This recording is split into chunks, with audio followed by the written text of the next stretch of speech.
কলকাতা সহ পশ্চিমবঙ্গে বর্ষা আসতে দেরি হচ্ছে। তার পিছনে রয়েছে এই চারটি কারণ। এই চারটি কারণেই পশ্চিমবঙ্গে বর্ষা আসতে এত লেট।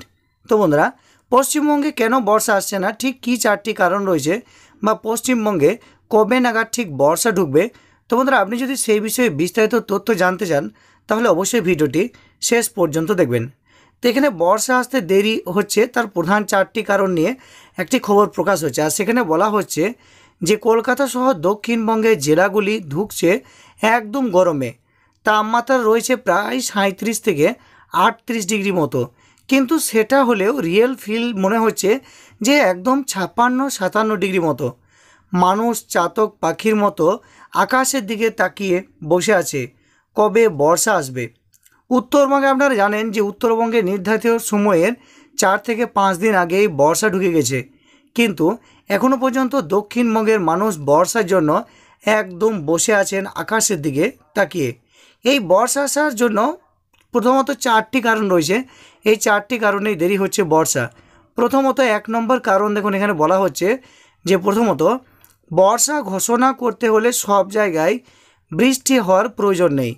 একটা নির্দিষ্ট ভৌগোলিক এলাকায় 60% জায়গাতে বৃষ্টি হলেই চলবে, তাও মাত্র 2.5 মিলিমিটার, যদিও তা পরপর 2 দিন হতে হবে। তো বন্ধুরা দেখুন, প্রথম কারণ কি না, বর্ষা ঘোষণা করতে হবে আবহাওয়া দপ্তরের পক্ষ থেকে, তাহলে একটা নির্দিষ্ট জায়গাতে কিন্তু বৃষ্টি হতে হবে কতটা না 2.5 মিলিমিটারের মতো বৃষ্টি হতে হবে 60% জায়গা জুড়ে। আর সেটা কিন্তু আপাতত হয়নি, এটা কিন্তু রয়েছে 1 নম্বর কারণ, তাই বর্ষা ঘোষণা হয়নি। দ্বিতীয় কারণ রয়েছে বর্ষা আসতে দেরি হচ্ছে, তার দ্বিতীয় কারণ আকাশে একটা মেঘের আস্তরণ থাকতে হবে। এর ফলে সূর্যের প্রখর তাপ মাটিতে আসবে না। অর্থাৎ এই যে দ্বিতীয় কারণ যেটা বলা হচ্ছে যে আকাশে একটা মেঘের আস্তরণ থাকতে হবে, সেটা কিন্তু আপাতত নেই। এবং যে মেঘের আস্তরণ থাকলে কি হবে না, সূর্যের যে তাপ সেটা কিন্তু মাটিতে আসবে না। আর এটা কিন্তু হচ্ছে না, সূর্যের তাপ কিন্তু চলে আসছে। অর্থাৎ দ্বিতীয় এই যে কারণ, এই কারণেও বর্ষা আসতে দেরি হচ্ছে, আকাশে মেঘের আস্তরণ নেই। 3 নম্বর কারণ এখানে বলা হচ্ছে দেখুন, তৃতীয়ত হাওয়ার গতিপথে পরিবর্তন হতে হবে। দক্ষিণ পূর্ব দিক থেকে বয়ে আসা বায়ুমণ্ডলে ঢুকলেই বর্ষার যে পথ প্রশস্ত হবে। অর্থাৎ দক্ষিণ পূর্ব দিক থেকে হাওয়া বয়ে আসবে এবং বায়ুমণ্ডলে ঢুকলেই কী হবে না, বর্ষা প্রশস্ত হবে।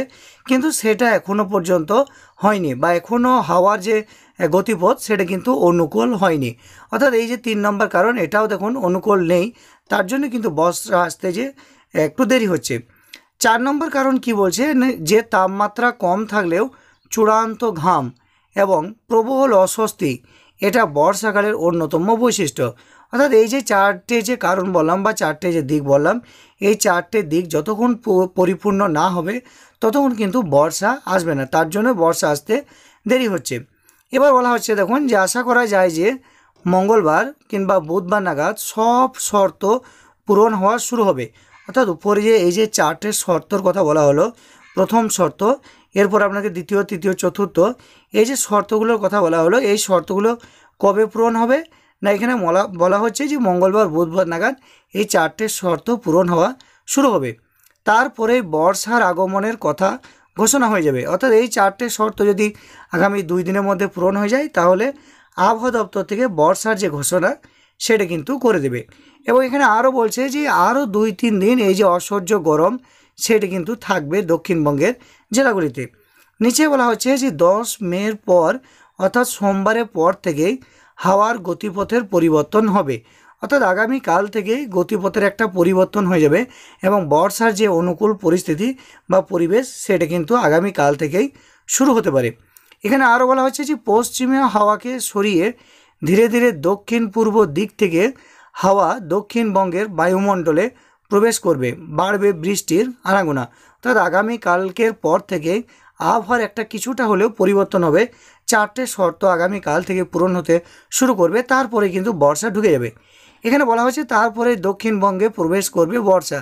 4টি শর্ত পূরণ হবে, আগামীকাল থেকে শুরু হবে, তারপরে বর্ষা প্রবেশ করবে। সম্ভাব্য তারিখ কি না 13 থেকে 14 তারিখের মধ্যেই, 13 থেকে 14 জুন এখানে পরিষ্কার বলা হয়েছে, 13 থেকে 14 তারিখের মধ্যেই দক্ষিণবঙ্গের জেলাগুলিতে বর্ষা প্রবেশ করার একটি সম্ভাবনা রয়েছে। তো বন্ধুরা এই মুহূর্তে যারা শেষ পর্যন্ত ভিডিওটি দেখলেন অবশ্যই আপনারা নিচে কমেন্টে জানাবেন যে এই মুহূর্তে আপনার জেলার নাম কি, আপনি কোন জেলা থেকে ভিডিওটি দেখছেন, আপনার জেলার নাম কি অবশ্যই কমেন্ট করবেন। এবং আপনার জেলাতে এই মুহূর্তে বর্ষার অনুকূল পরিবেশ তৈরি হয়েছে কিনা বা বর্ষার যে বৃষ্টিপাত সেটা শুরু হয়েছে কিনা অবশ্যই নিচের কমেন্টে আপনারা জানিয়ে দেবেন। তো বন্ধুরা আশা করি বুঝতেই পেরেছেন, ভিডিওটি ভালো লাগবে। ভিডিওটি দেখে আপনি যদি কিছুটা হলেও উপকৃত হন তাহলে অবশ্যই ভিডিওর নিচে একটা লাইক করে ভিডিওটি জনস্বার্থে সকলের মধ্যে শেয়ার করবেন। এবং এই চ্যানেল থেকে আগামীতে এই ধরনের গুরুত্বপূর্ণ তথ্য পেতে অবশ্যই চ্যানেলটিকে সাবস্ক্রাইব করে পাশের বেল আইকনে প্রেস করে নোটিফিকেশানটা অল করে দেবেন।